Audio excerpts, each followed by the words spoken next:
मेरे ससुराल में पहले सुबह थी। रात मेरा शौहर मुझसे प्यार करता रहा। अभी रात जागने की वजह से मेरी आंखों में नींद आ गई थी।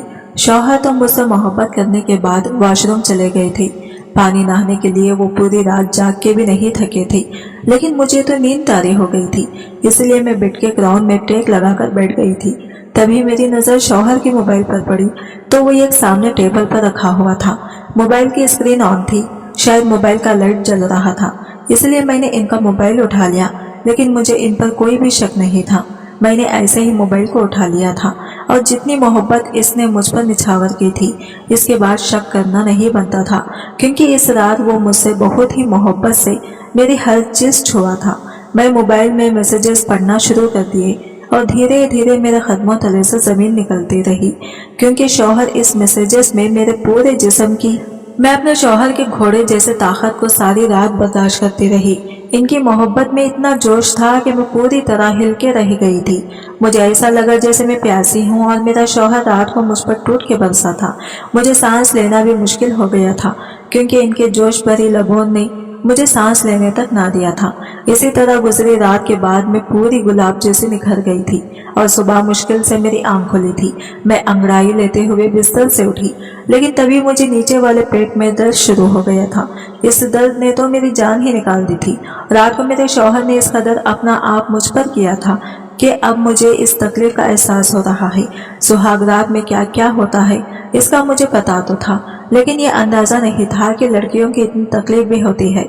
सारी रात जागने से मेरी आंखें खोलने बहुत ही मुश्किल था, लेकिन मुझे मेरे घर वाले ने मुझे समझा दिया था कि हम नाश्ता लाने से पहले उठकर नहा धोकर तैयार हो जाना, ताकि तुम्हारे ससुराल वालों को तुमसे कोई शिकायत ना हो और तुम्हें भी अपने ससुराल वालों के सामने बेइज्जत ना होना पड़े।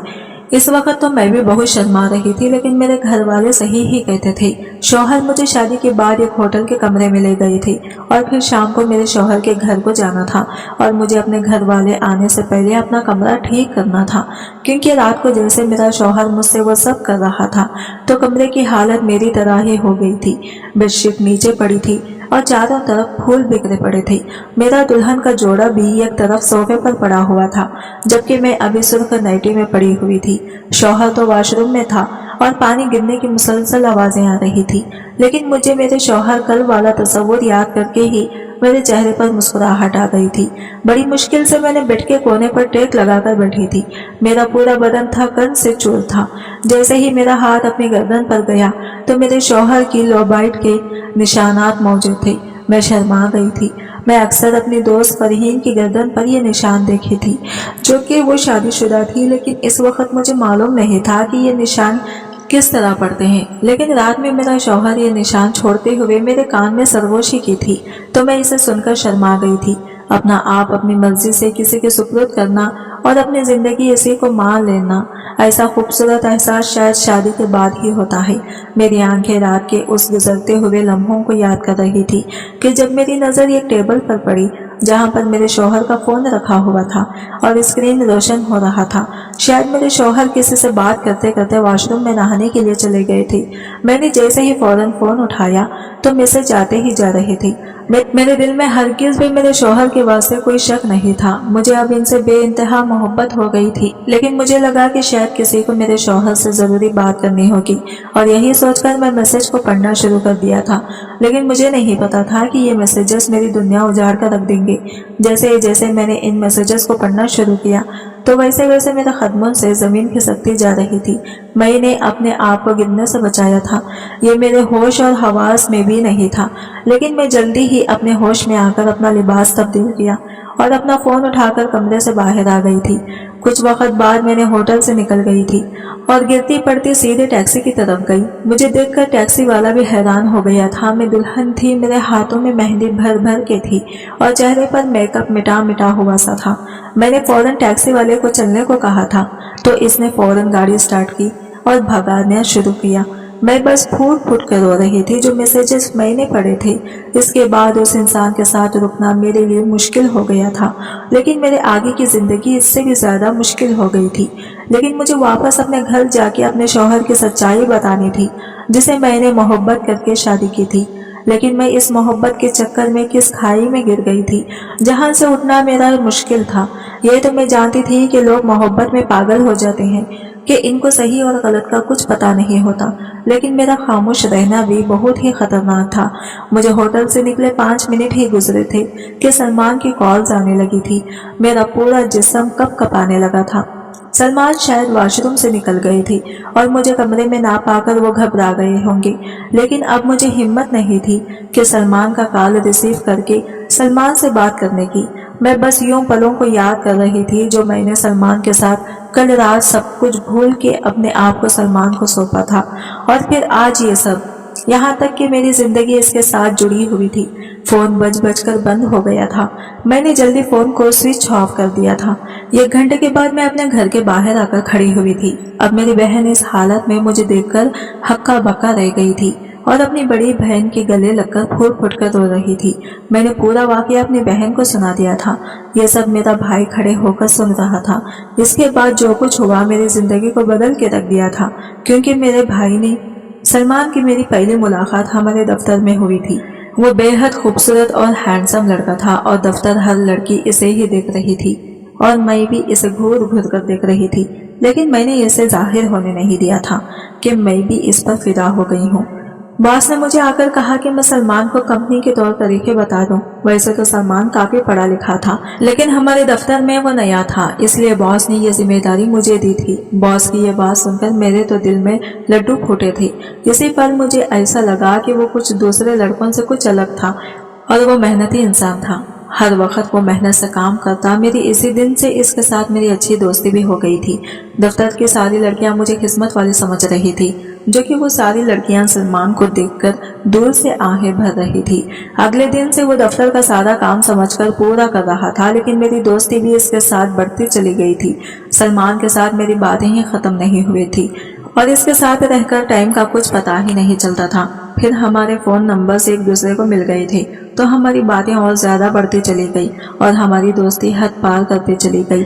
وہ ایک کھلے عام بنداس لڑکی تھی اور میرا فیصلہ خود کرنے کا ہمت رکھتی تھی، اور کچھ دنوں کے بعد سلمان نے مجھے پرپوز کر دیا۔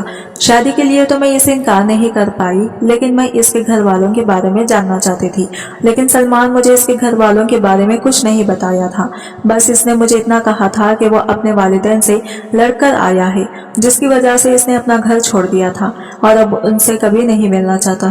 یہ سن کر تو میں کچھ گڑبڑا گئی تھی، لیکن میرے والدین مجھے کیسے اس لڑکی کے ساتھ شادی کرتے جس کا آگے پیچھے کوئی نہ ہو۔ یہی بات میں نے سلمان سے کہی تھی، لیکن وہ کچھ سوچ میں پڑ گیا۔ سلمان کہنے لگا شادی کے بعد میں ان سے بات کروں گا اور گھر بھی بلا لوں گا، لیکن میں اس وقت ان سے ملنا نہیں چاہتا اور خود ہی تمہارے لیے رشتہ لے کر آؤں گا۔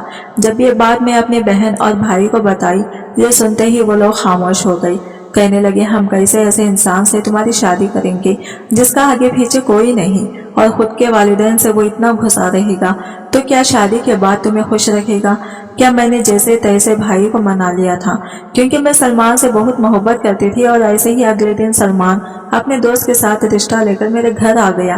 سلمان کی بات کرنے کی تمیز کو دیکھ کر کوئی بھی منع نہیں کر سکتا تھا، اور پھر بھائی بھی مان گئے، اور سلمان سے کچھ دنوں بعد ہی میرا اس کے ساتھ نکاح ہونے والا تھا، اور میں ابھی سے شادی کی تیاریاں شروع کر دی تھی۔ میرے سلمان کے ساتھ رشتے کا سنتے ہی میری سہیلیوں نے مجھے تنگ کرنا شروع کر دیا تھا۔ تمہیں تو اتنا اچھا لڑکا ملا ہے، دیکھنے میں بہت خوبصورت ہے، تم تو قسمت والے ہو۔ میں یہ سب باتیں سن کر مسکراتی چلی جا رہی تھی۔ سب میری شادی کے لیے بہت خوش تھے، میں اتنی چاہت سے اپنی شادی کی تیاریاں کر رہی تھی، لیکن کسے معلوم ہے کہ شادی کے بعد کیا ہونے والا تھا۔ میرے ساتھ یہ سب مجھے اندازہ بھی نہیں تھا، اور دیکھتے ہی دیکھتے شادی والا دن بھی آ گیا اور سلمان بارات لے کر آ گیا تھا، اور میں سادگی سے رخصت ہو کر چلی گئی تھی۔ سلمان مجھے ایک ہوٹل میں لے گیا تھا۔ اس نے ہوٹل میں ایک کمرہ بک کروایا تھا اور کمرہ بہت اچھے سے سجایا تھا۔ یہ دیکھ کر تو میں حیران رہ گئی تھی کہ سلمان نے مجھے کتنا اچھا سا کمرہ سجا کے دیا ہے، اور کمرے کا دروازہ بند کر کے سلمان میرے قریب آیا تھا اور آتے ہی اپنی محبت نچھاور کرنے لگا۔ اس کی اتنی محبت دیکھ کر میں اپنے آپ کی دنیا کی قسمت والی لڑکی سمجھ رہی تھی۔ سلمان کا محبت کا ہر انداز بالکل الگ تھا۔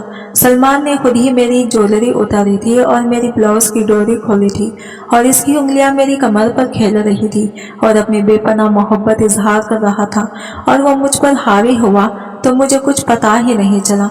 बस मैंने इसे अपने आप को सौंप दिया था। वो कभी अपने होठों से मेरी गर्दन को निशान बनाता तो कभी अपने दांतों से कतरने लगता। वो मेरे हर वजूद को अच्छे से मजा ले रहा था और मैं भी इसके साथ बहुत खुश थी। इसने मुझे एक पल के लिए भी सोने नहीं दिया था, तो मुझे नींद से मेरी हालत खराब हो गई। तो मैंने सलमान से इजाजत मांगी और इसी हालत में सो गई। फिर 1 घंटे बाद मेरे फोन की घंटी बजी थी और जब मैं उठी तो मेरा शौहर वॉशरूम में नहा रहा था। फिर मेरी नज़र शौहर के मोबाइल पर पड़ी तो मैंने फ़ोन उठा लिया और मेरी नज़र उन मैसेजेस पर पड़ी तो मैंने पढ़ना शुरू किया तो मेरे कदमों तले से ज़मीन खिसकती चली गई। ये सब देखकर मैं अपने घर पहुंच गई थी और सारी सच्चाई अपने भाई और बहन को बता दी। मेरा भाई गुस्सा हो गया था। वो कहने लगा कि मैं सलमान को जिंदा दफन कर दूंगा। वो मेरी बहन के साथ ऐसा कैसे कर सकता है।